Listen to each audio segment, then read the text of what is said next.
is Stefania Pitscheider. I'm currently the director of the Frauenmuseum Hittisau. It's Austria's first and only women's museum, and it's also the only women's museum worldwide in the countryside. So I am art historian and I'm cultural manager and curator. I worked in very huge institutions for a longer time, like the Museum of Fine Arts, the Kunsthistorisches Museum in Vienna, or the Kunsthalle Vienna.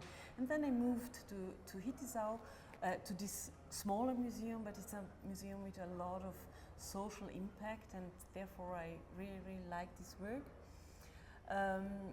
It's a museum that shows women's history and the cultural work of women around the world. And that's even what brought me to Madrid, because we have a project together with the Austrian Ministry of Foreign Affairs. It's called Calliope, Join the Dots. Well, I think Calliope Join the Dots is important because it shows what women do shaping Austria today. So it's a program that includes scientists, includes cultural workers, writers, musicians, religion representatives, and so on. So it's a project that tries to be very inclusive, not to focus on women with the Austrian passport, but women shaping Austria, so they can come from everywhere. And this makes it, I think, interesting, even because it's a tool for the Austrian embassies and the cultural forums to work with these so-called Calliopes, so they can make program. For instance, even here in Spain, there will be probably an exhibition in the next time made by one of our Calliopes.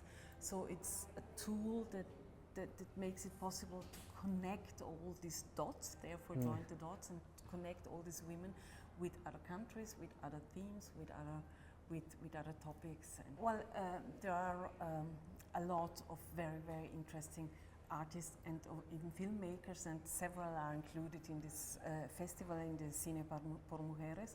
And I think it's very great and very important, because Austria is a small country, and it's a country with a special history, because Austria used one time to be very huge, and now it's very small, and it's in the middle of the Alps, and it doesn't have an access to the sea. So it's a special situation, and it's also a country that was for a long time nearly on the border of the Western world, and now it's in the middle of the Western world,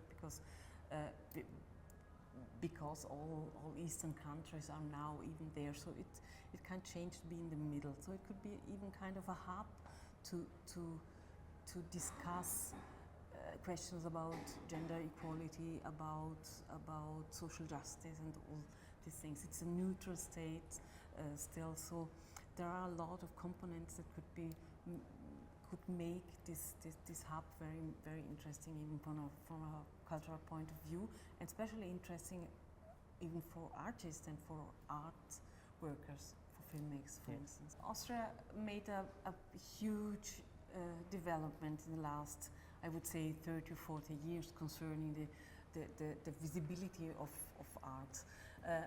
I moved to Austria. I'm Italian, but I moved to Austria 40 years ago, around that, and then it was pretty closed somehow. So now it opened up. Now it's really a place where a lot of contributions from outside can come in, and that's important, I think. But there's still a lot to do, especially concerning the visibility of women. Even there, a lot of things happened, but we still have a lot to do in that, because it's a very recent development that it's very normal to have almost an equal number of women artists in the programs, or of women filmmakers in the film programs. So we have really to take care, and it's not only an Austrian problem, we have to take care that we don't have a backlash, that we don't go back to what was used before. And I think if I see where the right wing gains a lot of power in Austria, that makes me really feel uncomfortable, because I think this will be not good for society, not be good for women, not be good for migrants, and it would be a huge problem for the social equality in this country. So I think that's at the moment the biggest problem in arts, but even in society.